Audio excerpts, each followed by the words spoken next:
Hello, today we're going to be talking about the role that racism has played in the urban form in the United States. So it's been really a major ingredient in how our cities have been formed and accounts for example, the lack of public transportation available in the United States. I first started thinking of this topic actually when I was a student back in 1990. I was a leader in the State Sierra Club, and I had gotten permission to lobby the legislature to increase the paltry $5 million that had been allocated the year before for public transportation through the Highway Trust Fund. My modest goal was to increase this from 5 to 10 million, and at the time we were talking about a total budget of 1.2 billion a year, so it was budget dust. And I was shocked by the reaction I got in the North Carolina legislature, including from transportation leaders. So I'll talk more about that later, but the opposition to spending more money in public transportation, it wasn't even coded. They were clearly racist and felt that this was not a good investment of state tax dollar because it was going to only benefit minorities. I'll talk more about that later.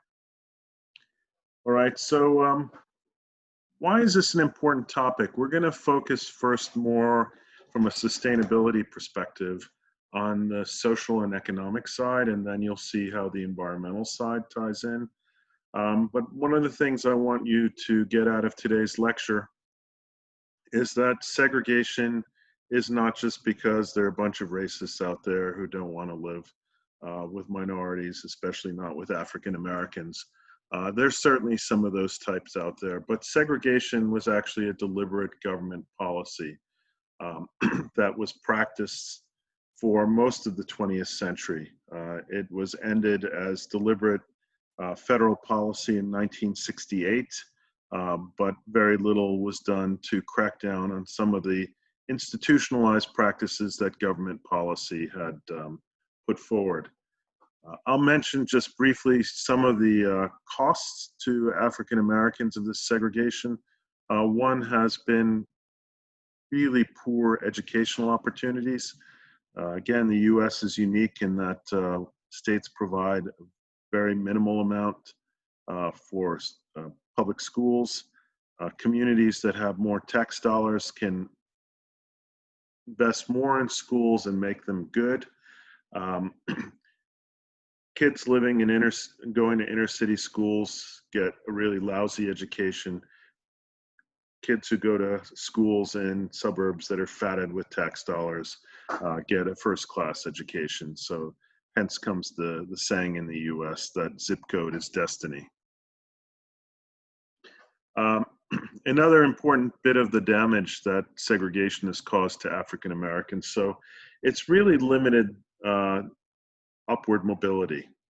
One of the ways it's limited upward mobility is through education, but it's also limited upward mobility in denying African Americans to build wealth through homes. We'll explore that topic in more detail, but the leading way in which middle-class American families have accumulated wealth over time is in their homes. People buy homes, those homes appreciate, they get to slowly pay that off, and their mortgage is amortized, which means with every payment, it's like putting money in the bank, you're accruing wealth. Those same opportunities largely been denied to African Americans. They were done with the government blessing until 1968. And as we'll see, shenanigans persist since 1968 that have continued to limit opportunities for African Americans. Part of it also is contributing to statistics that show in the United States, we always used to talk about the American dream, the ability to go from rags to riches.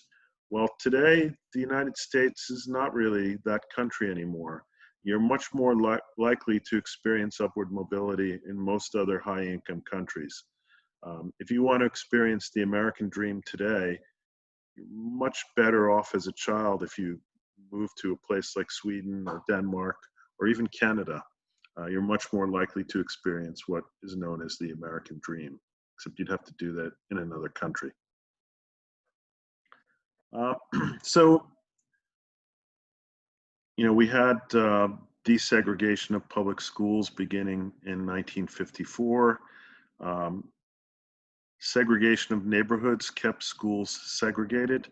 And then in the 1970s, we tried to bus children around to desegregate schools. Today, schools in the US are again as segregated as they've ever been since we had official desegregation as mandated by the Supreme Court. We've been sliding backwards the past few decades. And again, that has to do with where people live and their historical reasons why people live in the communities they live, which we will explore. So today we live in a world where instead of becoming more integrated, American society, especially as viewed through the lens of schools, has actually the past few decades been becoming more segregated. Housing discrimination, and you'll see how systematically African Americans were denied the ability to buy homes, especially homes in areas where those homes had the ability to appreciate, but in many cases they were out and out just denied the ability to buy a home with a normal mortgage. You can see the difference is pretty staggering in the wealth gap.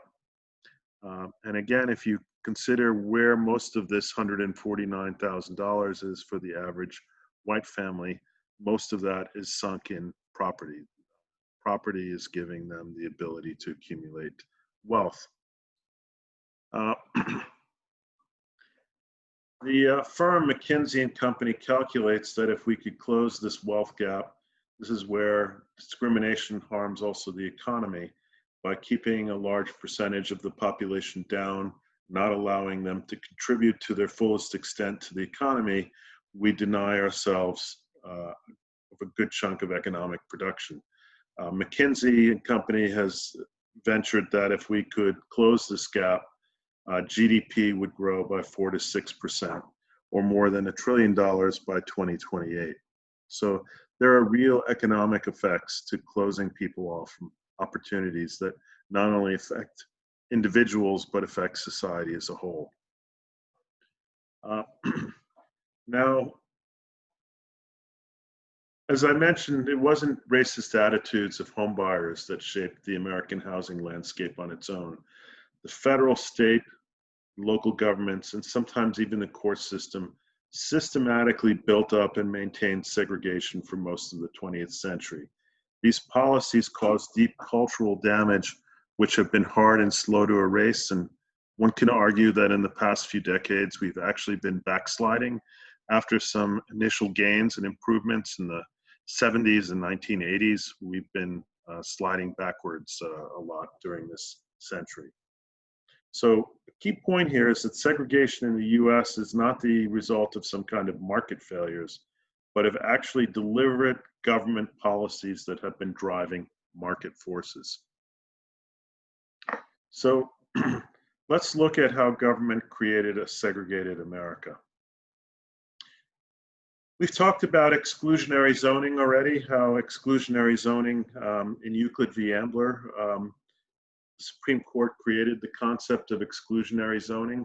Well, one of the things that we didn't talk about is that exclusionary zoning wasn't just created and utilized to keep neighborhoods separate from industry. It was also used as a tool for separating white families from black families. In the early part of the 20th century, there was a decent amount of integration in cities.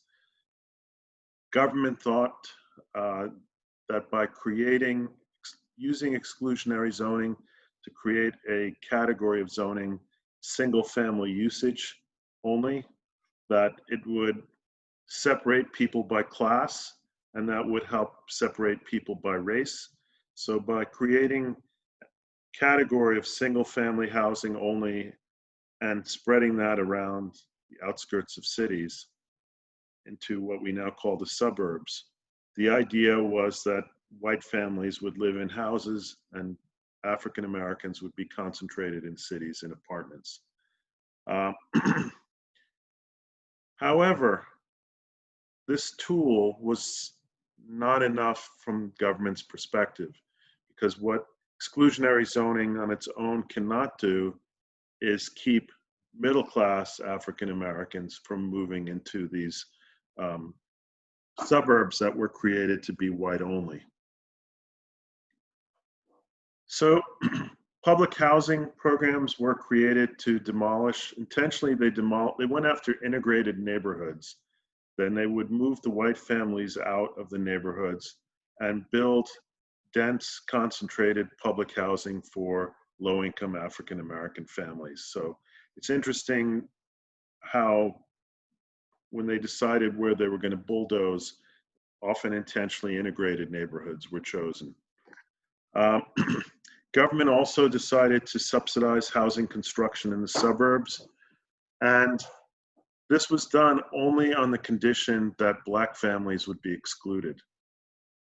And builders who didn't agree with this were forced to sign on, because if you were a builder, you were going to build a large development, let's say with 500 houses, you don't have the money to do that. You need a loan from a bank. And a bank isn't going to give you such a massive loan, at least not, chances are not good that they're going to do that. But if the government comes in, and this is what the government did, and guaranteed those loans, then of course you're going to get banks to open up their wallets and bankroll suburban developments. And this is exactly what the government did. It put restrictions on the guarantee of these loans, on that African American families would have to be excluded. And then the government, for several decades, backed and supported the idea of restrictive covenants.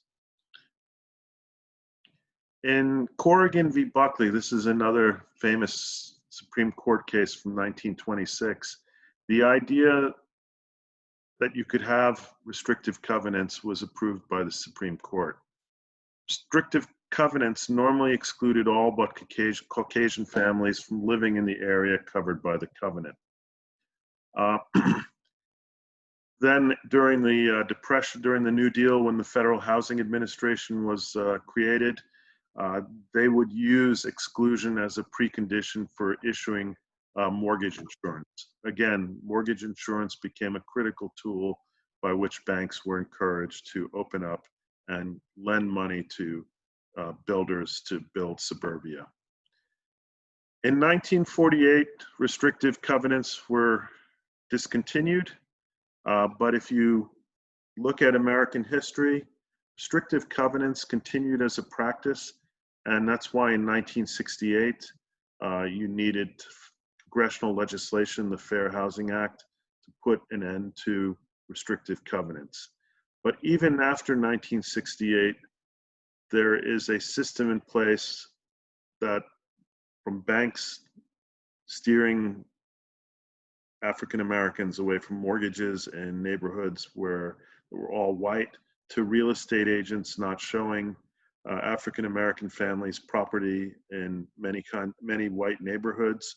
The system that was created outlived 1968, and many would argue that it continues to live today, at least in many parts of the country.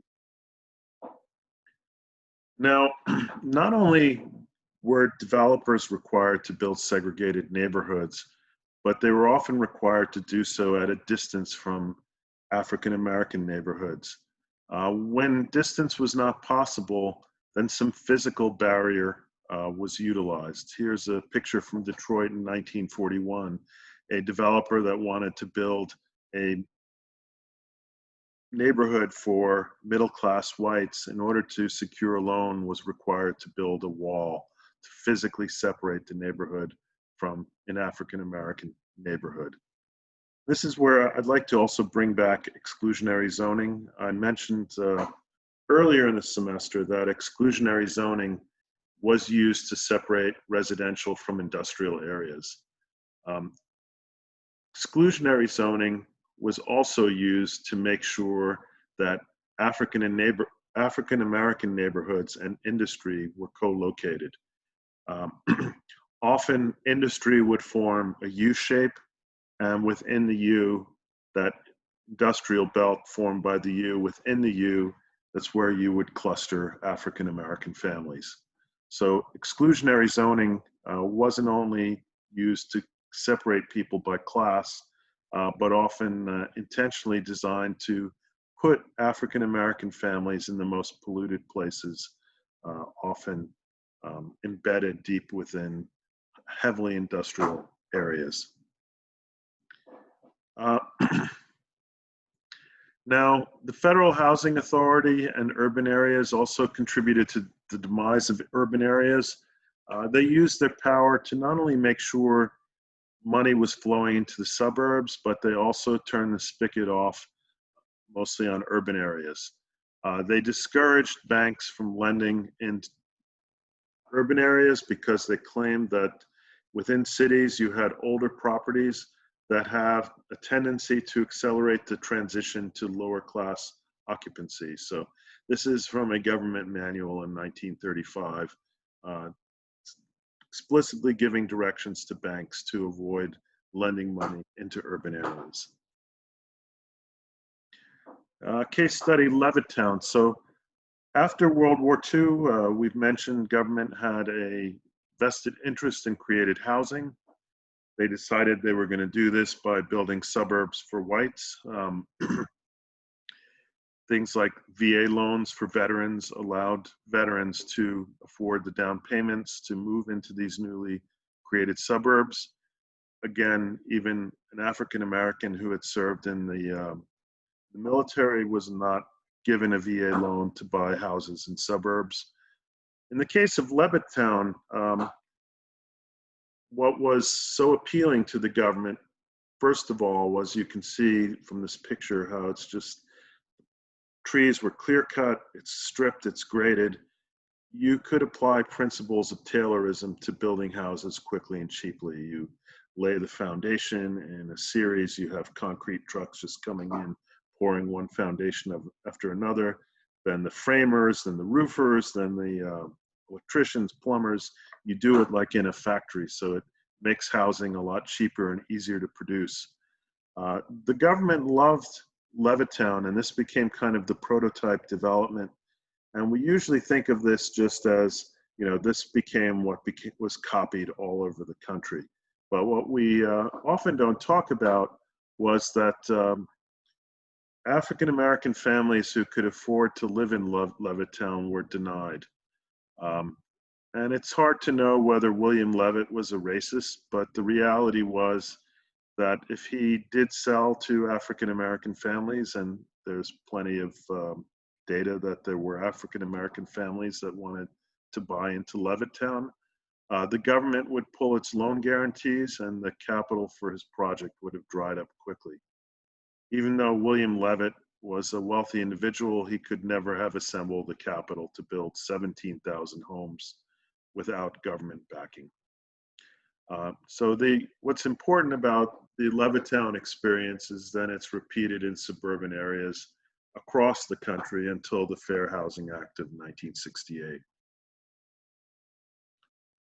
Okay, little important thing to note is that little progress has been made in desegregating America, and our schools represent strong piece of evidence for all that work that still needs to be done. Progress has been incredibly slow, and that is why in 2015, under Barack Obama, we had the affirmatively furthering fair housing rule, which was passed by the Obama administration. So even though the federal government got out of the business of segregation, there was a lot of evidence that local governments were still in the business of segregation. We're talking just a few years ago. So in exchange for receiving funds for housing from the federal government, local governments had to pass certain tests by providing data that they were not intentionally segregating African Americans through the housing projects they were developing. So, you know, again, this is recent history, still finding evidence that at least local governments are contributing to segregation. You know, the glacial speed of progress, too, that we've made since 1968 means that most of the damage caused by 20th century policies persists up until now, where African Americans are clustered. And you think about problems with police violence, the history of the war on drugs, all of this, too, in a way, is an outgrowth of government policies to concentrate African Americans in dense urban populations. Now, I want to explore how housing redlining created the wealth gap and segregation. Um, as early as Woodrow Wilson, it started to become a government ideal that whites and blacks should be separated. And under Woodrow Wilson, the idea of creating suburbs and populating them with white families was actually seen as a defensive measure against communism, that if you could make most white families homeowners, they would be unreceptive to the message of communism. This may seem like an absurdity today, but for good part of the 20th century, the United States and its leadership was obsessed with the threat that they felt was coming from communism. And that had an important guiding role on a number of our policies. However, up until the Depression, very little really happened. There was a lot of talk, but the Great Depression really sets off the explosion in suburbs, which I should say the policies. And then after World War II, these policies that have been set in place allow the suburbs to explode. One of the things Roosevelt New Deal administration did was create the Homeowners Loan Corporation. Homeowners Loan Corporation assembled mortgages that were on the verge of default, reissued them as 15 and later as 25-year mortgages. And I have to explain how people bought homes before 1933. Before 1933, it was very hard to buy a home. You needed to be very thrifty and save a lot. You had to typically have 50% of the money to buy a home. Then you would borrow that other 50% from a bank. What you were paying, though, and these loans were made often just for 3, maximum 5 years, simply the interest. You were buying time so you could collect the rest of the money. And that is very difficult. Very few people could afford to buy houses under those conditions. The Homeowners Loan Corporation created a new concept for homeownership, created the concept of amortizing loans. This meant that not only that instead of these 3 to 5 year loans where you were just paying interest, you had these 15 and then 25-year mortgages where you're not only paying interest, but each month you were paying off some capital. So each month you're accumulating equity in your house. Now, you didn't have to finish paying that home off. You could sell it, move to another part of the country, and the equity that you were building up in that house, you could walk away with it. It didn't belong to you and not the bank. So if you bought a home for $50,000 and you paid off half of it and you sold it for $200,000, you walked away with $175,000 after you finished paying off the bank. It's a big capital gain.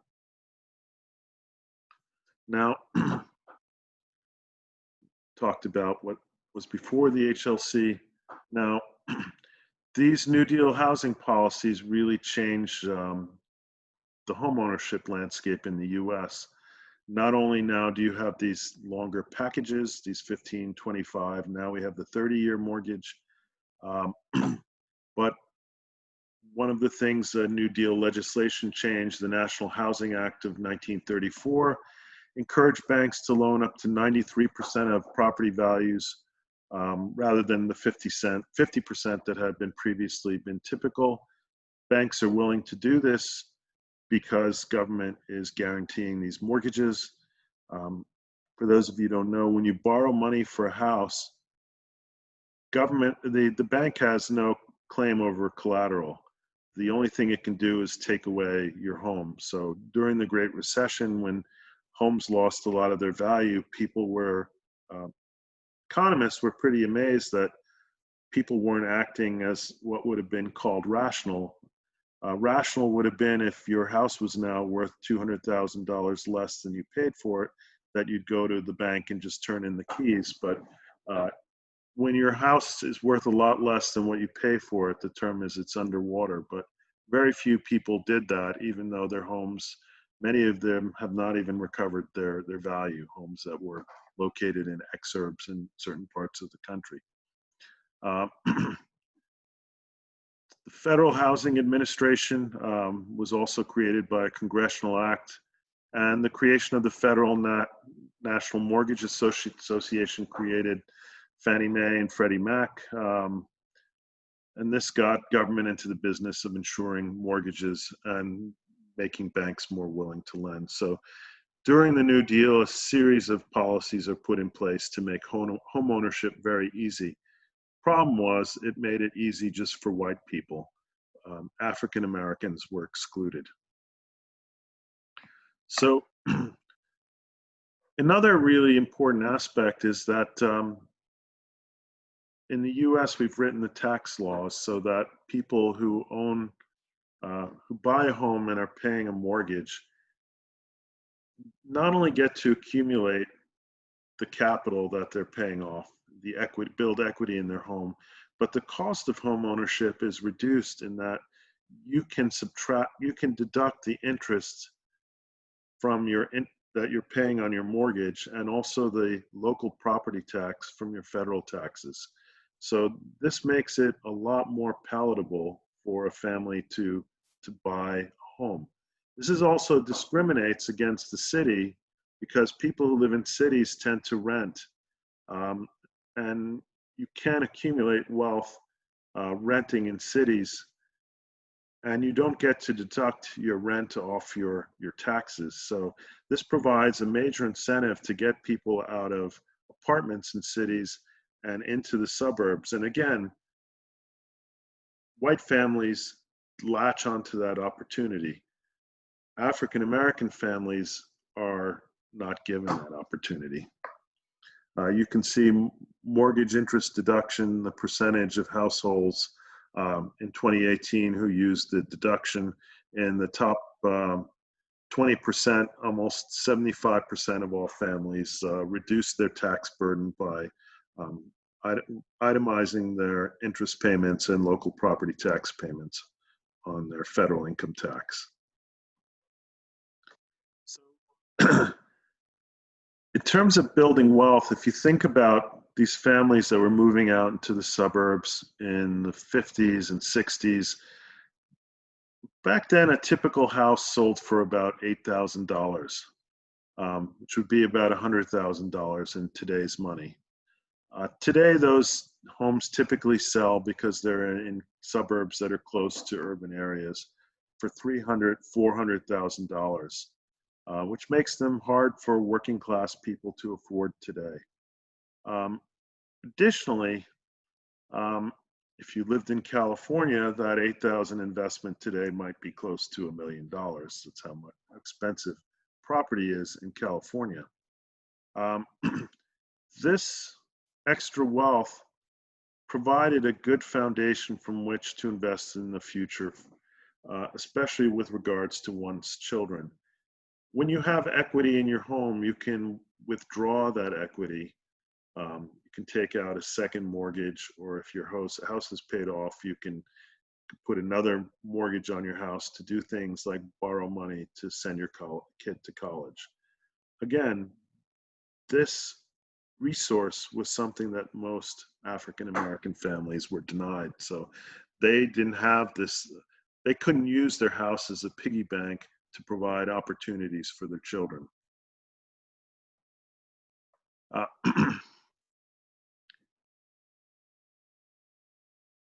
So mentioned how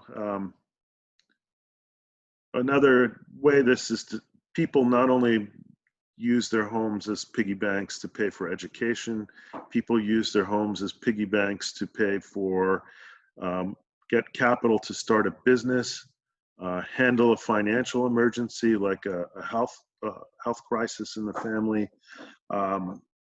And again, this kind of resiliency that comes from having wealth was not available to African American families because of the discriminatory system put in place by government. And I encourage you to read article here that there's plenty of data that shows how housing policies played a major role in explaining the great wealth gap that exists in the US. Right, so this isn't government. Banks are part of the private sector, but again, government created the landscape. Government created the policies and shaped the market. And even when those policies went away, the market was already framed in a certain way, and banks continued for a long time business as usual, way beyond 1968. So if you look at the 21st century, even in the previous decade, for example, banks in Atlanta, the FBI has nailed them for redlining. And this has been true in multiple parts of the country. And redlining is not an easy thing to prove. So redlining occurs still today, but it's illegal. So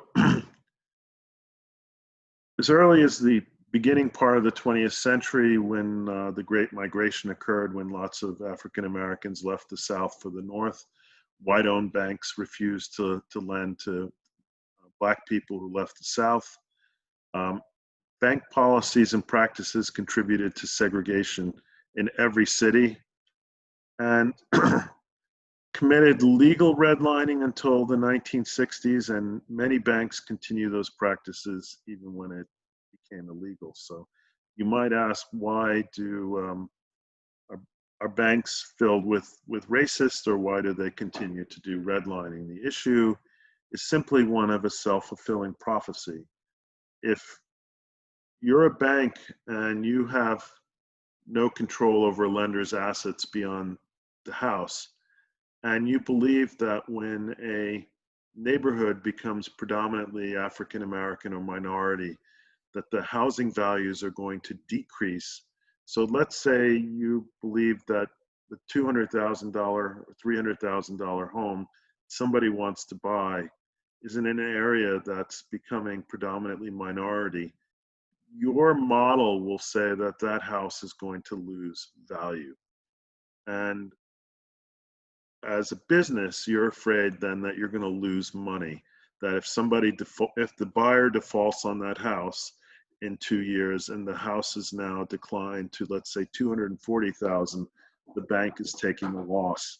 So banks, even though it's illegal, in certain areas where they predict that property values may be declining, will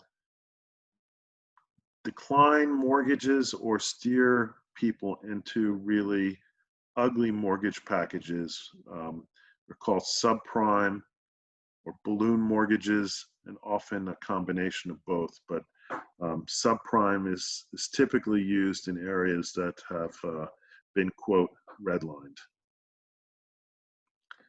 Now, want to take this up to the 20th century. You've seen The Inside Job. You know a bit about the 2008 housing crisis.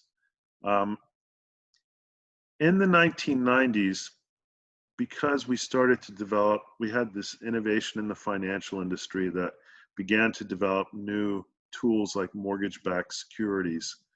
All of a sudden, financial agencies, especially mortgage companies, began to take an interest all of a sudden in African American communities that had been completely neglected for most of the 20th century.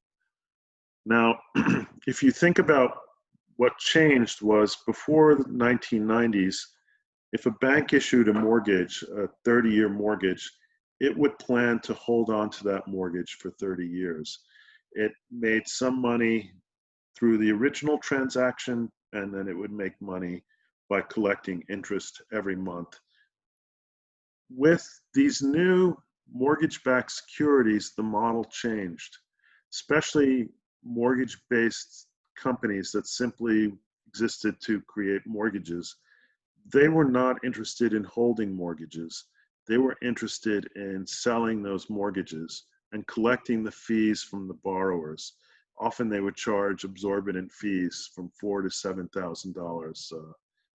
Seven was more common on the high end. So they would collect the $7,000 and flip these things to banks. This is where we talked about the inside job that fraud comes in, that people that worked for these companies started lying about income of borrowers and their ability to repay these loans. So they would often fill out, if someone had a $30,000 a year income, they would change that to $130,000. They would fill out these mortgages for them. They wouldn't care that the individual couldn't repay it because they were going to unload it like a hot potato. In leading up to the 2008 crisis, these entities went into African American neighborhoods, often people living in houses that they had inherited from their father or their grandparents, and encouraged people to take out mortgages to extract value from their homes, often with very complex contracts where people didn't realize they were being steered into not only a subprime mortgage, but also one with balloon features. A balloon mortgage is when you start to pay for 2 years, you pay at a very low interest rate, but after 2 years, the monthly payments you have to make blow up, often can double or even more than double. And when this happens, game is over. The borrower can no longer afford to pay these high monthly payments and defaults. And this is a big thing that caused the housing crisis, was all these people who were put in these dubious mortgages, really inappropriate mortgages. This was shady practice. When they started to default, all these mortgage-backed securities started to go bust. This had a big impact on the banks and also insurance companies like AIG that had insured these mortgage-backed securities. The whole financial system was put under assault and almost failed if the government hadn't come in to prop it up. So the problem in 2008, many people who like to blame government said that the problem was that government forced banks to give money to poor people. That's what caused the housing crisis. The housing crisis was caused by shady lending practices and also a lack of financial oversight. Government deregulated markets, and even the existing regulation was poorly enforced. Regulators were not enough, were often people right out of college who were poorly paid, hoping to jump ship, leave government employment and work in the financial industry. So they often had very little interest in doing their job the way they should. And so we faced 2008 where things really blew up and we almost went into a full-blown depression. Now, 2008 was a disaster for all of the United States. It was a disaster for millennials who were graduating then from college, were unable to find decent jobs, often were underemployed for years, lost valuable years of employment history and the ability to accumulate skills. But the 2008 recession was a disaster for African Americans.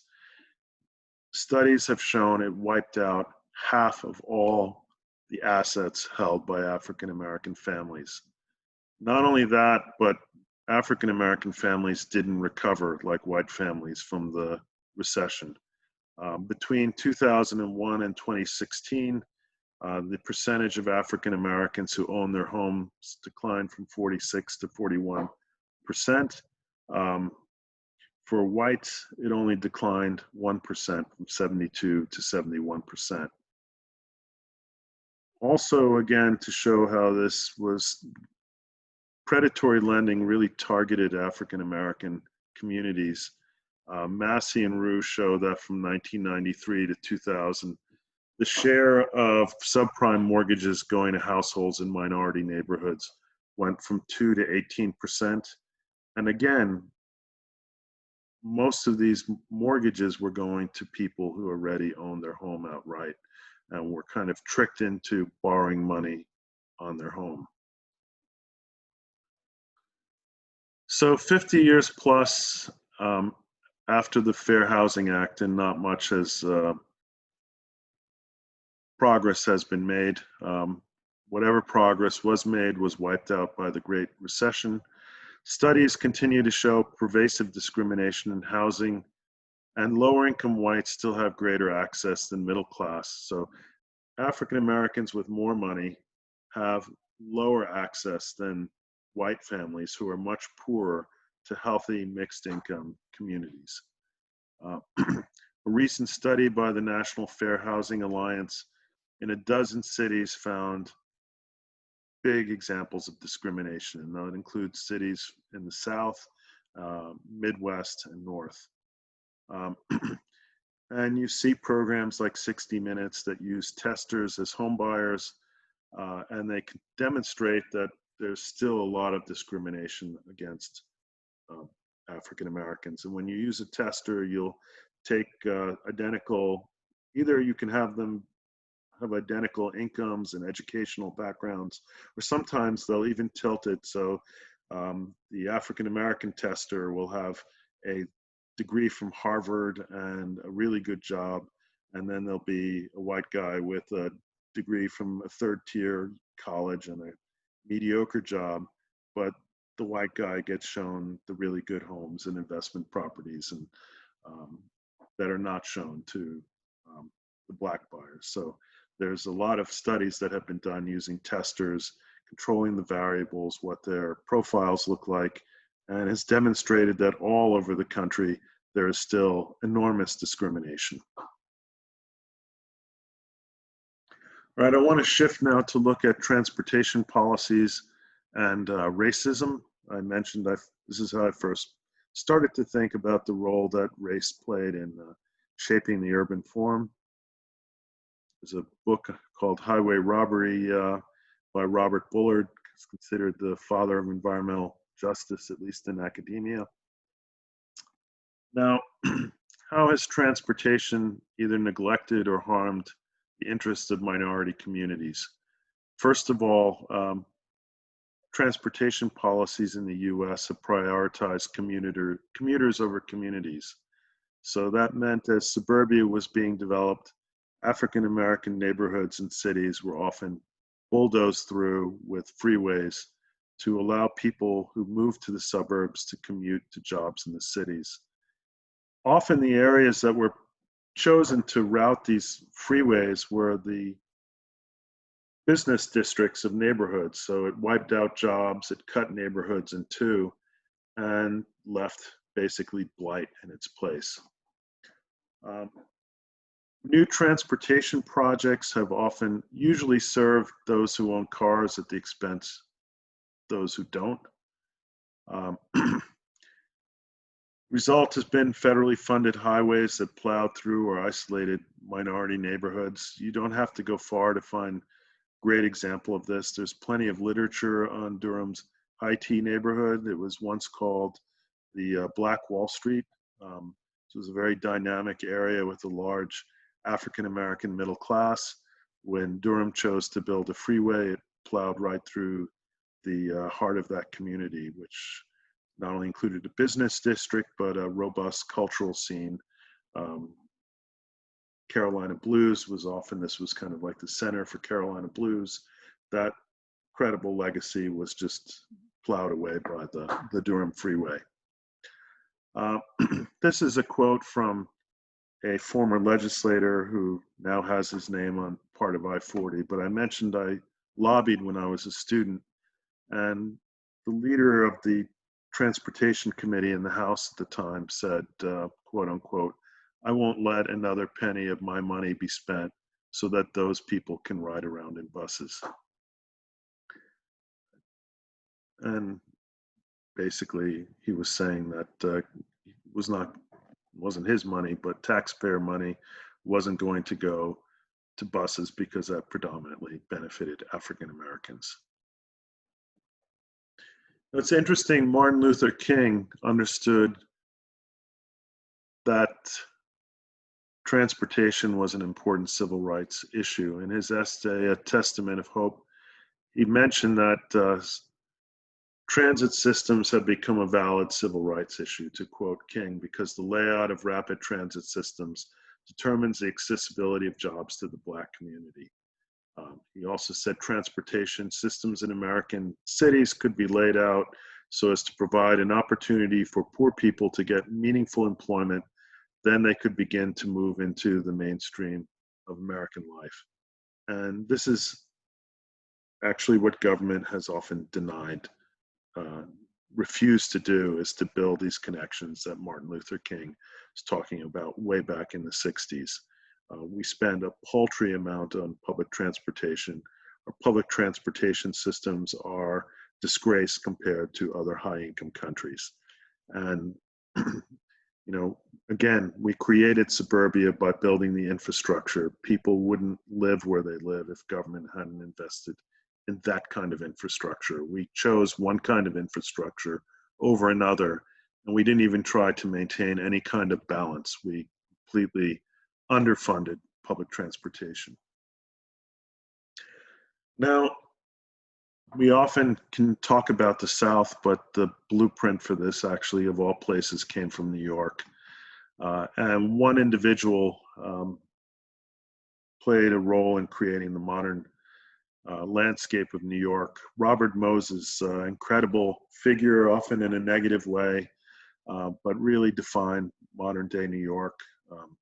First of all, he convinced government to give him and his various authorities, like the Port Authority, extra democratic, quasi powers that superseded democratic control. So Robert Moses was able to collect fees, condemn land, force people to move,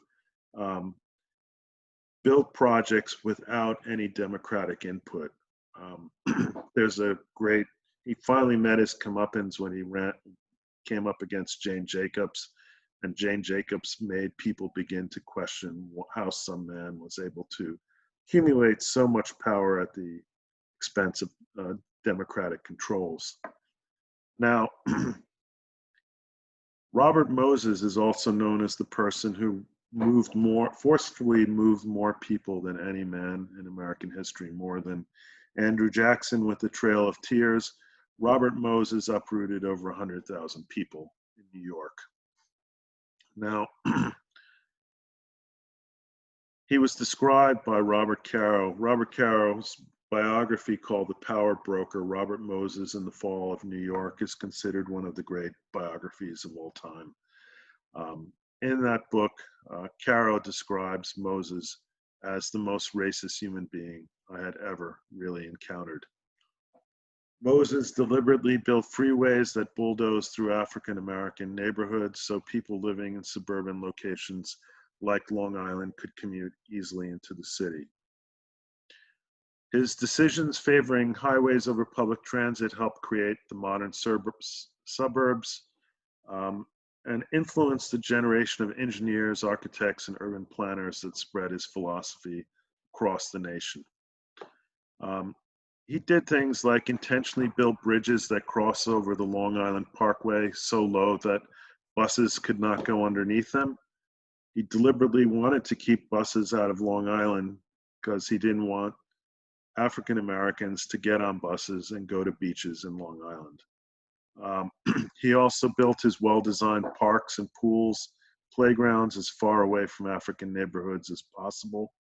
Once, when he was obligated to build a park within walking distance of an African American neighborhood, he deliberately made the pool icy. To quote him, he said he had heard Black people could not swim in cold water. Here is a picture of some of his damage. Here's the Bronx Expressway. You can see it was built through the commercial area of this neighborhood. Um, it completely eviscerated that, and Robert Moses ensured that the South Bronx in particular became a magnet for dirty industry. Once you destroy property values, then dirty industry goes to where property is cheap. And to this day, a lot of the worst and most polluting industries that still exist in New York City are in the South Bronx. I recommend this TED Talk by Majora Carter, who has worked hard to try to bring back decent quality of life to the South Bronx, but it's proven very difficult to undo the infrastructure damage that Robert Moses created. I also don't want you to think this is only something that happens in big cities. There have been numerous examples of malls, for example, in Raleigh, trying to discreetly lobby to keep buses away. In 1989, Crabtree Valley Mall was a little, put itself a little more out there and actually um, aggressively sought to stop bus service, at least on Saturdays, from Southeast Raleigh, um, quote unquote, to keep minority teenagers out of the mall. When residents of Southeast Raleigh became upset and organized a boycott, it backpedaled and apologized. But you've seen these kind of activities by malls in southern cities across the country. Right. I also don't want to give you the opinion that discrimination just occurs in the urban suburban landscape. It also happens in small towns, especially in the South, but there's also evidence that it occurs in other regions of the country. The phenomenon of discriminating against African American communities around small towns is called underbounding. And when southern towns underbound, um, they find ways to deny African Americans access to critical services or give them inferior services. So, how do you underbound? Um, we know communities tend to, townships will aggressively annex and grow this way, but when you're underbounding, a town will deliberately avoid annexing a neighborhood or a community that's predominantly African American. Uh, they will deliberately maintain them as unincorporated areas. And when you underbound, that means those communities that are not annexed are denied key municipal services like solid waste pickup, and most critically from having access to water and sewer. If you have access to water and sewer, your house is going to appreciate more in value rather than if you have to rely on well water and septic tanks. Also, well water often gets dirty. A lot of problems often in many parts of North Carolina with relying on well water. So this is an environmental harm that's inflicted on African Americans. Some towns, and this occurs often, towns will grow around African American communities and never annex them and create kind of like a donut hole effect where you'll see this on a coming slide of Moore County where the town will grow and become large and there persists within the town these areas that are unincorporated and those are always African American neighborhoods where racism is responsible for not annexing those areas. I want to highlight a study that was done by Johnson et al. And bringing this up because it included Mebane, which is not far from here. Um, Johnson and his fellow researchers back in 2004 found evidence, part of local officials, to exclude Black fringe neighborhoods from incorporation into the municipality. Their research suggested that vestiges of Jim Crow are part of the daily social political life of small southern towns. They found that many of these small towns are controlled by white elites, sometimes the same guy as mayor for 20, 30 years. They serve their narrow social, political, and economic interests. which typically do not include the incorporation of Black residents that could dilute their power in elections. The result is selective annexation and denial of public services in neighborhoods with large African American populations. Johnson and his researchers concluded that racial residential segregation has been perpetuated by government policies and decisions, thus institutionalizing separate and unequal political power and disparate social health and economic conditions, which they refer to as a system of local apartheid. Here is, you can see the example of these donut holes in Moore County. These are all within a large consolidated area, areas which have not been annexed. So where are we going now? So I mentioned Obama passed in 2015 the affirmatively furthering fair housing ruling. Purpose is to make local communities, local governments not discriminate. President Trump has said that he's going to probably roll this back. To quote President Trump, at the request of many great Americans who live in the suburbs and others, I am studying the AFFH housing regulation that is having a devastating impact on these once thriving suburban areas. Translate that. What is the devastating impact?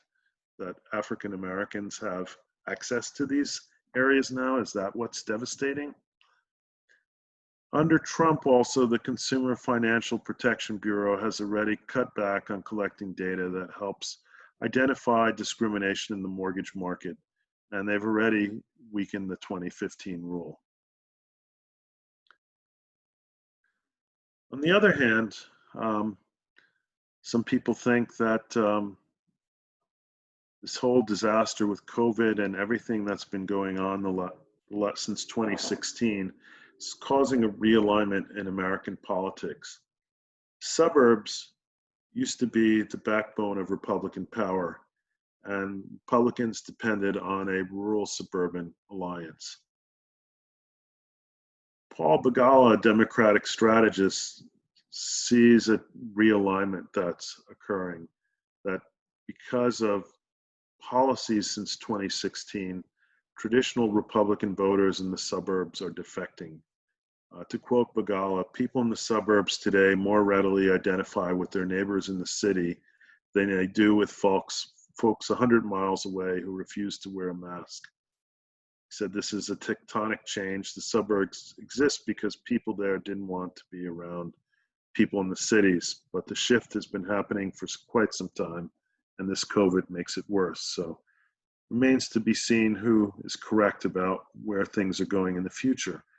But if we are at this changing point where suburbanites begin to identify more people in cities, that could begin to unlock money for things like public transportation.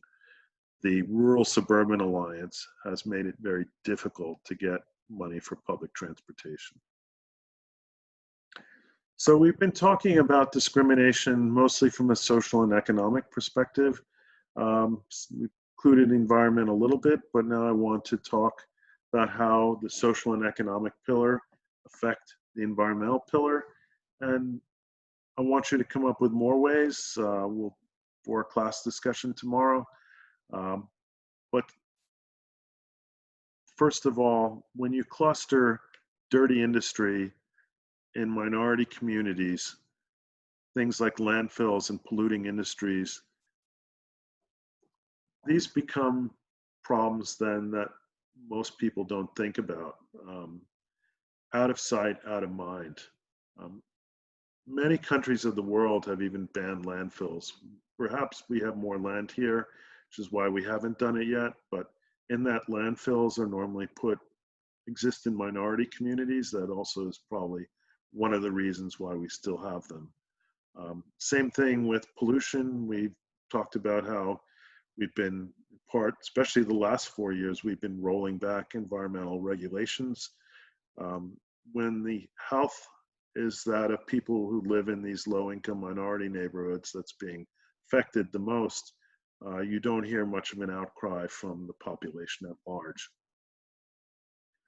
We've also, as I mentioned, woefully underinvested in public transportation and created a landscape where you need to have a car to get around, to a point that it's absurd. If you're disabled or you become old and can't drive, you basically cut off from basics that you need in life. And the idea of requiring people to drive around in cars to achieve what they need to do is just an absurd way to design a landscape. Our dependency on single occupancy cars also is going to make it very hard for us to achieve greenhouse gas reductions. Zoning and white flight have created also environmentally and economically unsustainable low-density urban landscapes. We talked about this in our lecture on the costs of sprawl, how these large houses on large lots with green grass lawns are an environmental nightmare. When taken at you think about the number of them and the fact that we have area the size of Florida that's simply in manicured green grass. The quality in our cities is not what it should be also, because so much of the urban landscape serves as a parking lot for those who choose to live outside the city.